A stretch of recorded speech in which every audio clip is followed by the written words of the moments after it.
Hello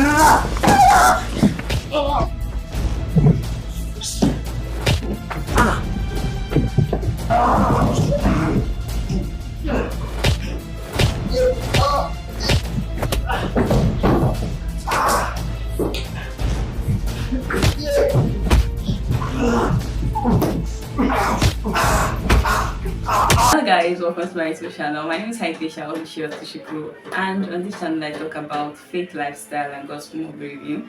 If you're new to this channel, thank you for stopping by, and if you're a returning subscriber, thank you for always coming back. In this video, I'll be reviewing the movie titled Good Intentions Part 1. Good Intentions was produced by Wole Olukoju. I can find it on Iyanu Wole's TV. It tells the story of a young man, Tayo, who went to visit his fiancée, Betty, with intentions of proposing to her.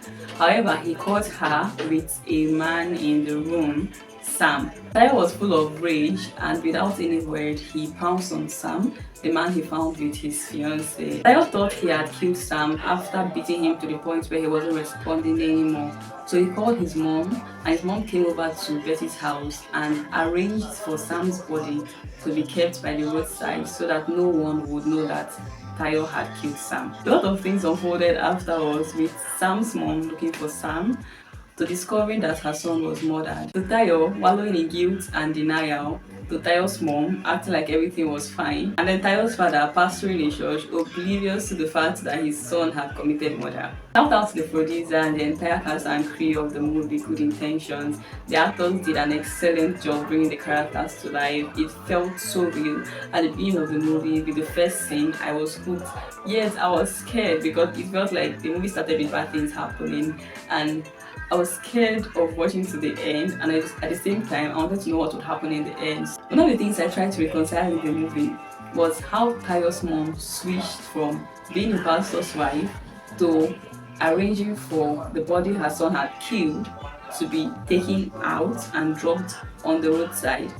And even when there was a glimpse or a possibility that that boy was still alive, she ignored that and refused to take the boy to the hospital. She practically acted like she had done that before. And what pained me more was, after all of that, there was no trace of remorse or regret or even pity for the boy's mother. She didn't say anything about what had led to that. She didn't address her son or talk about the thing he had done that brought him to killing somebody. And when she later got to know that the boy's mother was a member of their church, she didn't even act repentant or remorseful. She was making statements like, oh, she wouldn't know what she would do if something had happened to her only son, Tayo. However, she was fully aware that the boy she had helped her son take away was the only child of his mother. And I was just thinking, where is the empathy? Where is the love of Christ in your heart? Where is the faith you believe in? She claimed to be trying to protect her son and her family and her husband's ministry by acting that way, but I just couldn't understand it. I guess that she was trying to protect her son, no doubt, but not at the expense of another woman's happiness, not at the expense of a lie, and also not at the expense of the truth.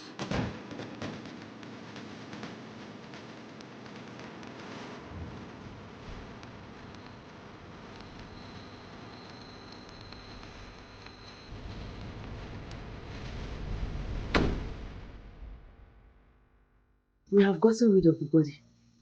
So it's all over now. Betty, we need to lay low now until all of this blows over. It's never going to blow over. It's not that simple. As long as we don't discuss with anyone what happened here tonight, we should all be okay. One of the things that stood out for me in the movie was when Tayo's father got to know what had happened, he was broken. He was talking with his wife, and his wife was still trying to defend herself, and she tried to blackmail the man too. She told him about protecting his family as a man, that's his responsibility. And the man made a statement. He told her that he cannot deny his faith by acting that way. Then Tayo's mom tried to convince her husband to not say anything about what he had discovered or what he now knew about the case. she told him that nobody knew about it. But Tayo's father made a statement about no one knowing, but God knows. In other words, you may think you're hiding things from people, but you can't hide it from God. And throughout the movie, we saw in several scenes how Tayo's father represented Christ, how he stood for his faith and shunned the evil even when it was so close to him. I know it's not an easy place to be in, to know that your son is responsible for the death of the son of a member of your church. But Tayo's father handled that whole situation with so much grace, and he understood that he didn't have to protect God in quotes by trying to maintain a face like everything is okay, or trying to cover up his son's sin just because he doesn't want people to talk bad about his ministry. He willingly steps down and encouraged his son to do the right thing, preached to his son, told his son about like speaking the truth and all, and his son turned himself in. Another thing that stood out for me in the movie was how Tayo's father encouraged him to speak the truth.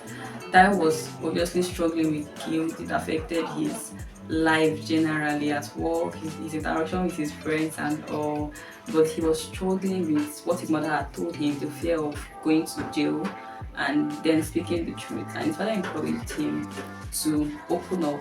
He that covers his sin shall not prosper, but he that confesses them and forsakes them will obtain mercy. And Tayo's father encouraged him to not just confess his sins, but to own up. It's true that the truth sets free, however, actions has consequences.